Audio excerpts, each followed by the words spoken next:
हैं। सबसे पहले सभी को नमस्कार, और आप नेशन भारत देख रहे हैं इसके लिए बहुत बहुत आप सभी का धन्यवाद।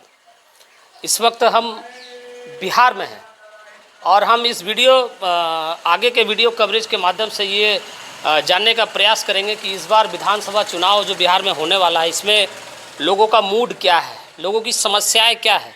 और इसी क्रम में हम लोग सियासी लोगों से मिलेंगे कि वो उनका सरकार बनाने का आधार क्या है।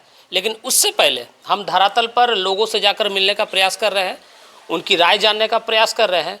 और हम अभी फ़िलहाल हैं बिहार अतरी विधानसभा के बैखटपुर गांव में, और यहाँ पर जो है लोग चर्चा करते हुए हम लोगों को दिखे, तो हम आज इस वीडियो कवरेज के माध्यम से विधानसभा चुनाव किन मुद्दों पर है और लोगों की क्या राय है, किस तरह से वो वोट करेंगे, किन सरकार का समर्थन करते हैं और क्या उनकी समस्याएं हैं, ये हम इस वीडियो कवरेज के माध्यम से आप लोगों को दिखाने का प्रयास कर रहे हैं। सबसे पहले आप सभी को हमारे चैनल में बहुत बहुत स्वागत है सर। सबसे पहले आपसे बात करेंगे सर, थोड़ा सा और करीब आ जाइए, थोड़ा सा सामने आ जाइए। हाँ, क्या माहौल है सर इस बार विधानसभा चुनाव में यहाँ बिहार में? जनसुराज। जनसुराज क्यों, ऐसा क्या दिख रहा है? देखिए, सबसे बड़ी चीज़ है यहाँ दो ही जो पलायन का जो सबसे मुख्य कारण पलायन, सबसे मुख्य कारण बिहार के लोगों में पलायन है। आज हम अब सिर्फ अपने पे उदाहरण देते हैं, ऐसे लगभग में 100% लोगों के साथ ऐसा है, जैसा हम अपने ऊपर उदाहरण दे के बोल रहे हैं उसी ढंग से हम 100% बिहार के लोगों को ये स्थिति से गुजरना पड़ रहा है। हम यहाँ हैं, हमारा बच्चा दिल्ली में है, कोई बंगलोर में है, कोई चेन्नई में है। इसका मुख्य कारण यहाँ पे, ठीक है, सरकारी जॉब कोई पूरी विश्व में कोई गवर्नमेंट नहीं दे सकता है, लेकिन प्राइवेट या जो भी रोजगार है। आप क्या करते हैं? हम 26 साल सेना से नौकरी करके रिटायर हुए हैं। अच्छा। हमें मिल रहा है नौकरी, बिहार में नहीं मिल रहा है। 50,000 रुपये फिर दोबारा एक सर्विसमैन के थ्रू हमको गुजरात जाना पड़ेगा, महाराष्ट्र जाना पड़ेगा। अच्छा, आपके बच्चे हैं? बच्चे 3 बच्चे हैं। हाँ। एक बंगलोर में है, एक चेन्नई में है, एक नोएडा में है। अब बतलाइए, हम अकेले। पढ़ाए कहाँ बच्चों को आपने, शिक्षा कहाँ से दिलवाई? एक को बंगलोर से, अच्छा, एक को जयपुर से, एक को नोएडा से। अच्छा, क्या यहाँ कोई ऐसा विद्यालय उपस्थित नहीं था? हाँ। नहीं, कोई भी कॉलेज वैसा नहीं था। हाँ। अब IIT कॉलेज खुला है, उसमें हुआ नहीं, तो प्राइवेट इंजीनियरिंग कॉलेज, अच्छे इंजीनियरिंग कॉलेज के लिए हमको देखना पड़े, बाहर का रास्ता देखना पड़ा, बिहार से बाहर का रास्ता भेजना पड़ा। बिहार के भविष्य की हम बात कर रहे हैं, और सभी पॉलिटिकल पार्टी भी बात कर रहे हैं कि हम विकास करेंगे। क्या लगता है कि आज बिहार के लिए सबसे बड़ी समस्या क्या है सामने? सबसे बड़ा रोजगार का और पलायन, जो बिहार के लोगों का पलायन है ना, ये सबसे बड़ा समस्या है। आज माँ बाप, बूढ़ा जो बुजुर्ग लोग हैं यहाँ, अकेली जिंदगी, अकेलापन, एकाकी जिंदगी जी रहे हैं लोग। मतलब उनको कोई, बुजुर्ग लोगों को कोई देखने वाला भी नहीं है। इसके पहले भी जैसे पॉलिटिकल पार्टियां रही हैं, हमेशा उन्होंने वादा किया है लोगों को। कितना वो वादा कितना धरातल पे एक भी नहीं। हम ये नहीं कहते हैं कि विकास नहीं हुआ, लेकिन जो मुख्य समस्या है आज, तो जब पूरा देश विकास में हो रहा है, तो यहाँ भी थोड़ा बहुत तो होना ही था। ऐसा तो है नहीं कि नहीं होता, लेकिन मुख्य रूप से जो हमको विकास होना था वो तो नहीं हो रहा है। तो आपके हिसाब से सबसे बड़ी समस्या यहाँ बेरोजगारी है? बेरोजगारी, औद्योगिक है ही नहीं, उद्योग है ही नहीं, उद्योग है ही नहीं बिहार में। अच्छा सर, आपका क्या विचार है, ये बताइए, आप क्या समझते हैं आज बिहार के लिए सबसे बड़ी समस्या क्या है? पलायन रोकना है, समुचित शिक्षा का विकास करना है। लोगों में शिक्षा का अभाव है। जब शिक्षित बन जाएंगे, पलायन स्वतः रुक जाएगा, कल कारखाना सब कुछ यहीं मिलना शुरू हो जाएगा, सारी समस्याएं दूर हो जाएगी। इसके लिए जो भी आगे आए उनके लिए धन्यवाद। इस बार क्या लग रहा है, इस बार माहौल किस तरफ आपको झुकता दिख रहा है? माहौल तो लोगों की अब अंतरात्मा क्या है वो तो कह पाना बड़ा मुश्किल है। हाँ, सच्ची बात ये है, सच कहना बड़ा। मूड मीटर किधर है इस बार? मूड मीटर तो हम लोग आकलन अपने जहाँ हैं वहीं तक कर सकते हैं ना। लोग कहने का कहते हैं, और कहने के बाद में भी अपना ठीक है, शिकारी आवेगा, जाल बिछावेगा, दाना डालेगा, लोग से फंसना नहीं। अब सवाल ये जान रहा है कि हम घर छोड़ करके और रोजी रोजगार के लिए चले गए यहाँ से 2000 किलोमीटर दूर, और घर में कोई व्यवस्था नहीं है। अगर यहाँ पर सारी संसाधन मौजूद हो जाएगा, स्वतः जो है समस्याएं दूर हो जाएगी। ऐसे लोग जैसे बिहार के लिए कहते हैं कि लोग यहाँ जातिवाद पर वोट करते हैं, इस पर कितना आप मतलब क्या समझते हैं इस बात को लेकर? मूलभूत है कि जड़ है, शिक्षा का अभाव है, इसलिए लोग ऐसा करते हैं। जिस समय संविधान के तहत वो जागरूक हो जाएंगे कि हाँ इसका मूलभूत ज्ञान ये है, शिक्षा का मतलब क्या है ज्ञान, जब उन्हें जानकारी हो जाएगी स्वतः सब कुछ रुक जाएगा। उसके प्रति लोग जागरूक नहीं है।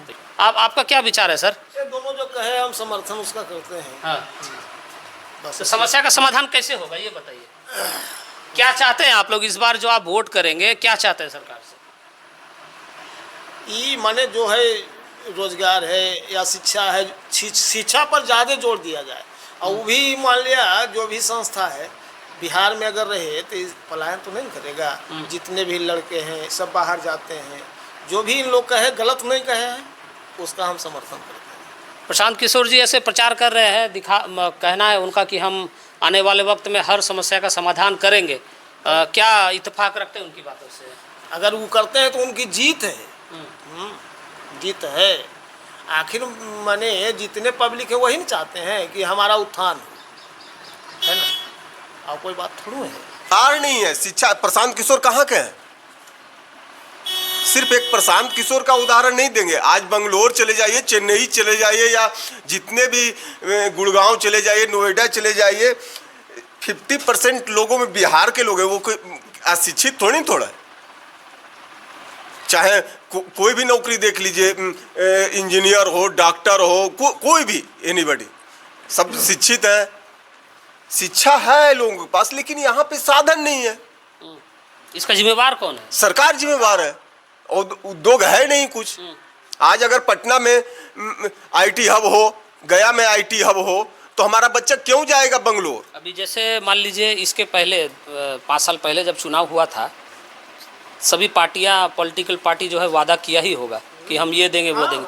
फिर अब चुनाव आया, फिर अब वादा दिया जा रहा है। वादा पूरा हुआ है क्या? कर जाते हैं ना। हाँ। वादा से कैसे आदमी कैसे वोट करेगा? तो इसीलिए तो हम चेंज चाहते हैं। कैसे विश्वास करेगा बताइए? वादा से वो लोग मुकर जाते हैं। परिवर्तन चाहिए। परिवर्तन चाहिए, लेकिन हर बार तो जनता ठगा जाती है। रही बात आप बोले कि आप क्या इत्तेफाक रखते हैं, क्या उम्मीद रखते हैं प्रशांत किशोर जी से, तो प्रशांत किशोर जी का जो हम लोग पेपर में, न्यूज में, चैनल में पढ़ते आए, वो पीएम बनाने में सहयोग किए, मुख्यमंत्री बनाने में सहयोग किए। वो अपना व्यक्तिगत तो करने का मधेपुरा शूट करके पूरे एकदम कर रहे हैं। शिक्षा का जहाँ तक सवाल हुआ कि आप प्रश्न करते हैं कुछ कि दूध उके हुआ तो कहता है कहानियम कहते हैं या पद कहते हैं। ये कहने का मतलब शिक्षा का मतलब क्या है कि जो बात पूछा जाए, शिक्षा हम पढ़े अगर लिखे हैं तो वही नहीं जवाब देंगे। सच्चाई तो ये है ना। ठीक है, पढ़े हुए हैं। हब बनाने के लिए जहाँ तक बात है, तो ये तो सारे मतदाताओं को सोचना है। ये तो व्यक्तिगत मामला है नहीं। अच्छा, कल मोदी जी भी आए थे मोतिहारी में। कल मोतिहारी में मोदी जी भी आए थे, बहुत सारा ढेर सारा सौगात देकर गए हैं विकास को लेकर के। उनका भी चुनाव आवेगा, कोई भी रहेंगे, तो आप 1952 से लेकर देखिएगा तो ऐसा नहीं होता था कि पहले पीएम वगैरह कहीं कोई स्टेट वाला में जाते थे। आप इतिहास पढ़ के देख लीजिए, जहाँ तक हमें जानकारी है। या आप बंगाल से हैं तो आप भी जान रहे होंगे 2047 तक भारत को विकसित करने का लक्ष्य है उनका। वो तो लक्ष्य है, उनके दिमाग में ये बात है, वो तो एक बात है। अब सबका अपना अपना ये है।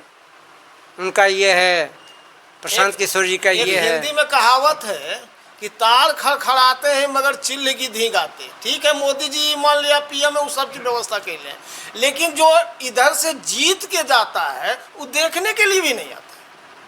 अपना क्षेत्र जाना चाहिए ना। जहाँ तक हमें कहना नहीं क्या चाहिए। यहाँ पर क्या समस्या है? बोले कि 10 लाख ये वो।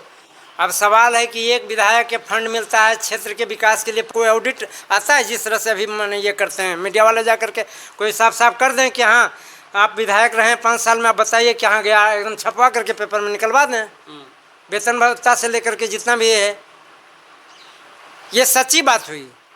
जहाँ भी ये अब आ जाएगी तो ये तो हकीकत है। वो कहाँ जा रहा है ये भी तो पढ़ना है। ये पढ़ा किसी ने? संविधान अनुच्छेद का मोटे तौर पर ही, और उतना वक्त किसे है। चलिए जैसे जी रहे हैं जैसे जी रहे हैं। मैंने ये तो फिर यही बात हो गया कि ये सब फैक्ट बात है। ये वही बात हो गया, मेढक वाला कहानी शायद आप लोगों ने सुना होगा कि एक तवे में जो है, कढ़ाई में जो है पानी गर्म रहता है और उसमें मेढक भी रहता है, और जैसे जैसे पानी को गर्म किया जाता है धीरे धीरे वो मेढक जो है धीरे धीरे एडजस्ट करता चला जाता है। लेकिन एक ऐसा समय आता है जब मेढक की सारी शक्ति खत्म हो जाती है और पानी इतना गर्म हो जाता है कि मेढक उसी में फिर जलकर मर जाता है। और ये एडजस्ट करने वाली कहानी, मेढक जो है एडजस्ट करता रहता है, और पब्लिक भी जो है आज वही समस्या से ग्रसित है। लोग एडजस्ट कर रहे हैं, सरकार से कोई सवाल नहीं पूछ रहे हैं, और धीरे धीरे पानी जो है गर्म हो रहा है। अब पता नहीं ये पानी गर्म कितना बर्दाश्त करते रहेंगे लोग, और देखा जाए। ठीक है, चलिए हम इस कवरेज के माध्यम से जो है लोगों से जुड़ने का प्रयास किया, और आगे भी जो है लोगों का नब्ज टटोलेंगे, लोगों की समस्याएं जानेंगे, और सियासी लोगों से भी मिलेंगे, और उन तक जो है इन लोगों का बात हम लोग पहुंचाने का प्रयास करते रहेंगे। देखते रहिए नेशनल भारत। नमस्कार, जय हिंद।